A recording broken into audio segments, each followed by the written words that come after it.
آپ سمجھ رہی ہیں کہ ہماری مودی سے کوئی ایک جھڑپ ہونے والی ہے، فیصلہ کن مارکا ہونے والا ہے؟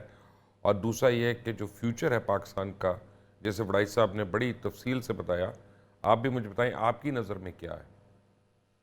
بہت شکریہ مبشر لقمان صاحب، اور جن الفاظ میں اور جس انداز میں آپ نے میرا تعارف کروایا ہے اس کے لیے میں بڑی شکر مند ہوں آپ کی. اور میں اس کا تمام کریڈٹ جو ہے اللہ کے بعد اور فیملی اور فرینڈس کی سپورٹ کے بعد اپنے کولیگز کو دیتی ہوں. آپ جیسے ٹریل بریزرز ہیں، آپ سے پہلے سہیل رائٹ جیسے ہمارے انتہائی قابل احترام سینئرز ہیں. آپ لوگوں کو سن کے دیکھ کے کچھ سیکھا ہے اور ابھی تک سیکھ رہے ہیں. ہم تو آپ کے تھینک یو. سامنے طالب علم ہیں. سو گزارش میری یہ ہے کہ آپ نے خبر دی ہے، آپ کی خبر کو ریفیوٹ تو نہیں کیا جا سکتا. اور جو آثار ہیں، آثار نظر بھی ہے ایسے آپ. ہندوستان اس وقت مودی سرنڈر کے اندر، مودی سرنڈر کے ماتحت ایک ایسے زخمی سانپ کی طرح لوٹ پوٹ ہو رہا ہے کہ جس سے آپریشن سندور کی ناکامی اور اس کے بعد پاکستان کے بھرپور اور زبردست اور انتہائی کامیاب آپریشن بنیانم مرسوس جو کہ مارکہ حق کے تحت تھا، اس کے تحت ناکامی اس سے برداشت نہیں ہو رہی. اب آپ بڑے امپورٹنٹ جنکشن پہ آج کی ڈیبیٹ کر رہے ہیں، کیونکہ آج ہی جو بھارت کے ڈیپٹی آرمی چیف ہیں راہول سنگھ، انہوں نے اپنی شکست کا اعتراف کر لیا. انہوں نے کہا کہ جی پاکستان کو ہمارے طیارے ابھی سٹارٹ ہو ہی رہے تھے کہ پاکستان کو پتا چل گیا کہ ہمارے طیارے وہاں سے اڑان بھر رہے ہیں. اور ابھی کچھ ہی عرصہ پہلے میری پاکستان ایئر فورس کے ساتھ، ان کے شاہینوں کے ساتھ ایک بڑی طویل انٹریکشن ہوئی، کوئی 7-8 گھنٹوں کی. اور کچھ چیزیں تو بہت سی آف دا ریکارڈ رہی جو میں نہیں بتا سکتی. آئی وش کہ میں وہ بتا سکوں مبشر لقمان صاحب، کیونکہ وہ ایسی آپریشنل ڈیٹیلز ہیں. بہت سی چیزیں ایسی ہیں جو آپ کو میڈیا پہ نظر آئیں، جو ہم صحافیوں نے عوام تک پہنچا دی، جو سب کی پبلک نالج میں ہیں. لیکن جب میں نے پاکستان ایئر فورس کے ساتھ ان جگہوں پہ جا کے، ان مقامات پہ جا کے، اس کمانڈ سینٹر میں بھی ہم گئے کہ جہاں پہ 22 اپریل سے لے کے 10 مئی تک ایئر چیف مسلسل موجود تھے، دن رات 24 گھنٹے.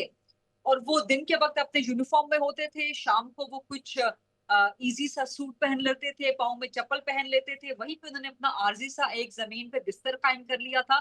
تو 22 اپریل سے لے کے 10 مئی تک ایئر چیف ایک ایک لمحہ، ایک ایک سیکنڈ وہاں موجود تھے. تو اس کمانڈ سینٹر میں بھی ہم گئے. ہم نے اپنی آنکھوں سے دیکھا کہ کس طرح پاکستان نے، پاکستان ایئر فورس نے، پاکستان آرمی نے، پاکستان نیوی نے ایک سینرجائزڈ اور ایک سنکرونائزڈ ایلیمنٹ کے ساتھ اور تمام سنکرونائز سسٹم کے ساتھ اور سنکرونائز اسپیکٹرم کے ساتھ بھارت کو شکست دی. تو آئی وش کہ میں وہ چیزیں بتا سکوں تاکہ جو بھارت اس وقت پروپیگنڈا کر رہا ہے اور زخمی سانپ کی طرح لوٹ پوٹ ہو رہا ہے، اور بھارت کے جو ڈپٹی آرمی چیف ہیں اب وہ ملبہ اور مدعا ڈالنے کی کوشش کر رہے ہیں کہ جی پاکستان کو یہ ساری کامیابی اس لیے ہوئی کہ چائنا نے انٹیلیجنس پرووائڈ کر دی تھی، چائنا نے اکوپمنٹ پرووائڈ کر دیے تھے، ترکی نے انٹیلیجنس پرووائڈ کر دی تھی، ترکی نے بہت سی سپورٹ دی تھی. تو یہ وہ ہے کہ آپ کو اگر مار کھانے کے بعد جو مکہ یاد آئے وہ اپنے منہ پہ مار دینا چاہیے. تو آپ اتنے نہیں، نکمے ہیں. اس میں if I may interject خریدا، اس میں بھی ایک امپورٹنٹ چیز یہ ہے کہ پاکستان جو بالا کوٹ کے ٹائم پہ بالکل آئسولیٹڈ تھا، اس باری دنیا کے بہت سے ممالک اوپنلی پاکستان کے ساتھ کھڑے تھے اور بھارت کے ساتھ کوئی بھی نہیں کیونکہ کھڑا تھا. کیونکہ بھارت کا بلف کال ہو چکا ہے مبشر لقمان صاحب. آخر کب تک؟ ہم سب نے بچپن میں وہ کہانی پڑھی ہے نا، شیر آیا شیر آیا شیر آیا. تو جھوٹ بول بول کے اس بچے کا جو ہے وہ اعتباری کھو گیا تھا. اور جب واقعی حتمی شیر آ گیا 10 مئی کو پاکستان اور وہ کھا گیا اس بچے کو، انڈیا کو، تو اس کے بعد کوئی بھی نہیں تھا اس بچے کی جھوٹی کہانی سننے کے لیے باقی. تو دنیا بے وقوف تھوڑی ہے. دنیا is not run by fools. Narendra Modi ایک بہت بڑا سرنڈر مودی، جس کو اس کی اپنی عوام کہنا شروع ہو گئی ہے. اس کو پارلیمنٹ میں سوال ہو رہا ہے کہ یہ سرنڈر مودی ہے، اور پارلیمنٹ میں ابھی تک سوالات ہو رہے ہیں. اور مودی صاحب جو ہیں وہ پارلیمنٹ کا سامنا کرنے کو تیار نہیں ہے، وہ عوام کا سامنا کرنے کو تیار نہیں ہے، وہ میڈیا پہ آنے کو تیار نہیں ہے. وہ صرف اپنے ایک ویڈیو سپیچز جاری کر دیتے ہیں. ان کے اندر تو اتنی جرت نہیں رہی، نہ اخلاقی اور نہ ہی سیاسی، کہ وہ آ کے اپنے عوام کا سامنا کر سکیں، یا وہ آر ایس ایس کا سامنا کر سکیں، یا پارلیمنٹ کا سامنا کر سکیں. وہ صرف ویڈیو میسیجز پریزنٹ کرتے ٹھیک ہے. ہیں، یا وہ کسی الیکشن کیمپین میں آ کے. تو کہنے کا مقصد، آپ کی اجازت سے ایک لاسٹ کمنٹ، جی. کہ میں ایک صحافی کے طور پہ جب ایئر فورس کے اس کمانڈ سینٹر میں گئی، ان کے تمام فیسلٹیز میں نے وزٹ کی جہاں سے لمحہ بلمحہ سارا آپریشن ایگزیکیوٹ ہو رہا تھا. تو مجھے بھی بہت سی چیزیں پتہ چلی جو میں ظاہر ہے سینسٹیوٹیز کی وجہ سے نہیں بتا سکتی, but this complete operation بنیان مرصوص was entirely and solely Pakistan's absolute fantastic effort.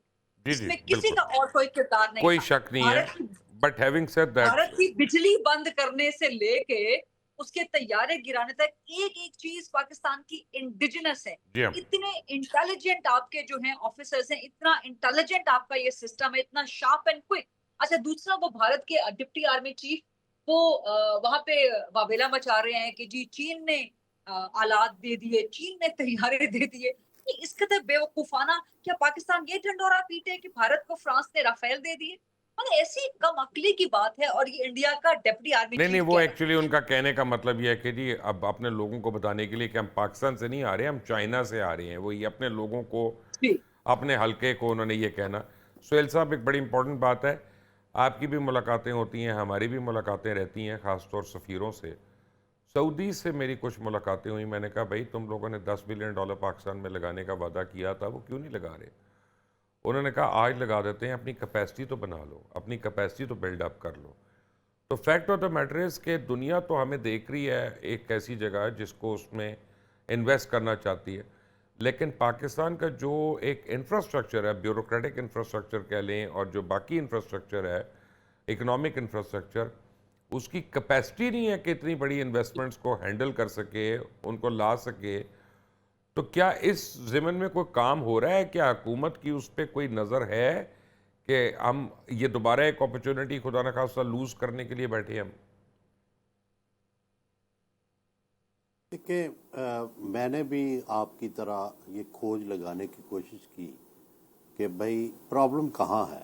جب لوگ انویسٹمنٹ کرنے کو تیار ہیں, کئی لوگوں نے وعدے کیے, تو پرابلم کیا ہے؟